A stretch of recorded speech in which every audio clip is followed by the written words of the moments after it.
Hello there, and welcome to another of Andre's artist profiles here on YouTube. Now, today, well, I'm at least, semi-xeroxing a artist profile by a Facebook subscriber that I'm really very happy with, Scotty's Record Shop, except he profiled this artist on vinyl, and I'm doing it on CD. Thank you, BMG Music Club and Amazon super discounts for all this stuff. Okay.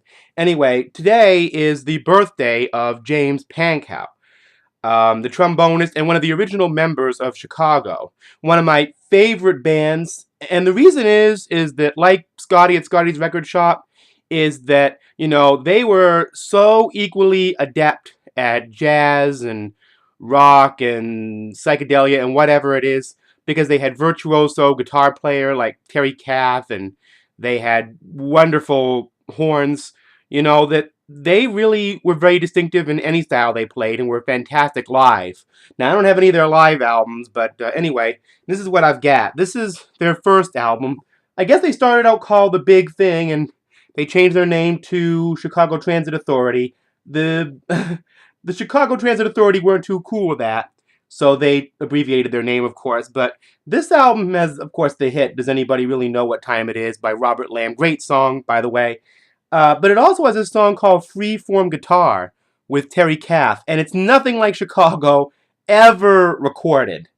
This album's a little more abstract, of course, but it's a great double album, and they had a whole lot of double albums. Second album, okay, another double, and they had this Ballet for a Girl in Buchanan, which had 25 or 6 to 4, and Make Me Smile were the big hits from this album. It's a little bit less psychedelic than their first record, but, time marches on, and they all of a sudden started having a whole lot of hits.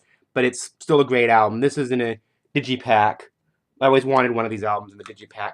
Now this one, Chicago 3, has recently been reissued on CD. This is the original issue of the remaster, again in a digipack. I didn't know it was going to come back out. I had this on vinyl. I wasn't fond of this on vinyl, but I've learned to really get into it. I don't think it really had quite as big a hit kind of thing as their first two albums, but it's still excellent. Chicago are always very good anyway, at least I think so. Another one of their big hit albums. Dialogue was a huge hit for them. This is a very funky album. At least I find it to be so. And Saturday in the Park by Robert Lamb is as close to perfection as you could ask from any hit. Now, this is one of the albums where Chicago started developing their famous logo. In this case, it was the Naughty Pine. I don't know if you can see it in the light. That was actually Chicago number 4, precipitated by a live album, I think. Oh, the 5, actually. Okay, here is the album Chicago 6. It's released in 1973. Just You and Me was the big hit on this album, and Feeling Stronger Every Day. Some people like this album, some people don't, but I think Chicago were getting a little more abstract on this, in a way, because I think that they felt that, if we're going to be commercial, we might as well do it our way. They really started to stretch out their jazz pipes a little bit on that. If you really want some heavy jazz, Chicago 7 is going to have it. And even the hit off of this, Call on Me, is one of the jazziest things they ever did. This is one of my favorite Chicago albums. If they did some of this stuff live, jazz and rock fusion fans or whatever, amazing, amazing album.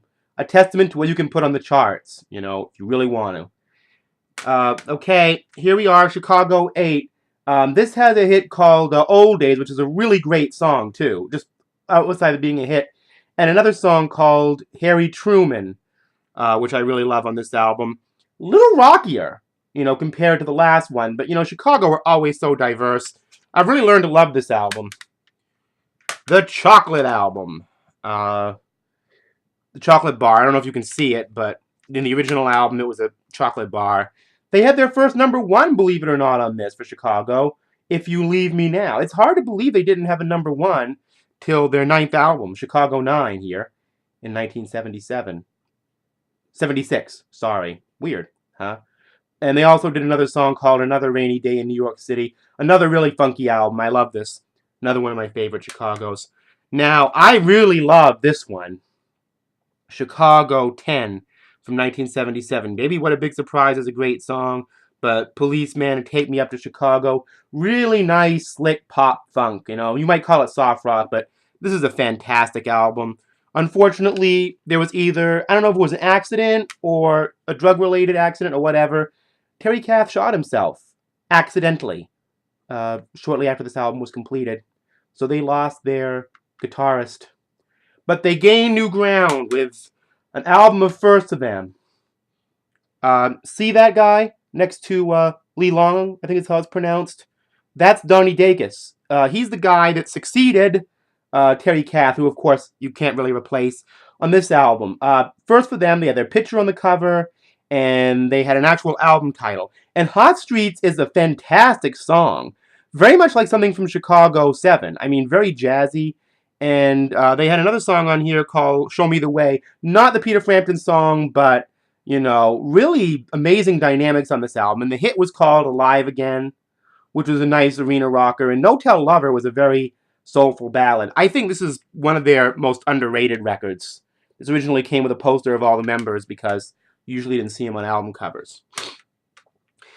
This is actually, okay, my favorite Chicago album.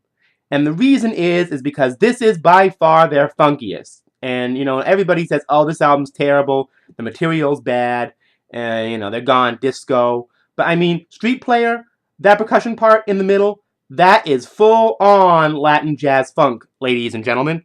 Nothing to do with disco, except maybe 4 on the Floor beat. But this album, oh, Paradise Alley, Life is What It Is, there's some Window Dreaming. There's some amazing, songs that really get down into the groove on this album. If you like Chicago's rockier side, reruns, Mama Take, they're a little more in the groove. This album really isn't a very heavy rock album. It's much more of a jazz, funk, Latin album. But, at that time, everything like that was, it's lumped in with disco, and they were burning them at sports stadiums, and it was all a bunch of crop to me. But anyway, this is my favorite album by them in the 70s. Now we get into the 80s. Their first album of the decade, Chicago 14. They had a wonderful song on here called Thunder and Lightning, which is very much like something you'd hear on 13. My mom had the single growing up, and I always loved that song. I think it's one of their greatest songs. And a really kind of punky song called Manipulation. This is a very harder rock-oriented record. Their last with Donnie Dacus, and it tanked. The album did terrible commercially, and Columbia dropped them. Dropped them after 15 years, and they regretted it. Because they came back a couple years later with Chicago 16. This is very much an 80s kind of dance rock album with a major hit called Hard to Say I'm Sorry, and there's a bonus cut on here called Daddy's Favorite Fool, which is actually my favorite on this album, and it's not actually part of it. I'll open it up and see it's got kind of a creamy orange logo. Here it is, Chicago 17, and Hard Habit to Break was the big hit. They were kind of doing monster ballads by this time. Peter Cetera was writing more for the group. Their up-tempo cuts were a little rockier, but, they still had their horns. And this is still a very good album. I mean, Chicago, you really can't fail with them. Now, there's going to be some gaps coming up here in a minute, but, just bear with me. I don't have Chicago 18, but here is Chicago 19 from 1988. Very crowded kind of early paintbox cover. Looks like Windows 3.1 or something. But anyway, this album is actually, very much the adult contemporary sound coming in that they would have in the 90s. But they still have enough integrity to make it work. There's the members at that particular time. I know some people are going to say, oh, that's corny 80s graphics. But I don't consider anything about the 80s corny. Sorry, folks. I don't know what the hits were on that album. Okay, this album has some history to it.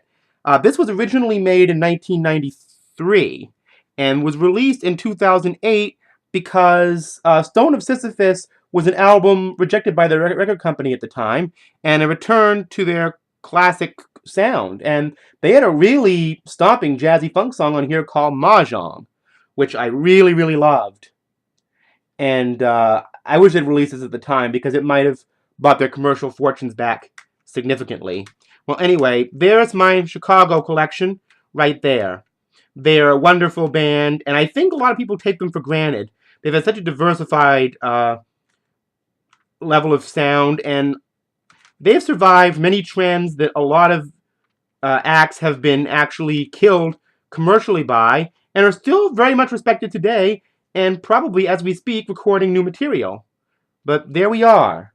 Chicago Transit Authority. See you next time.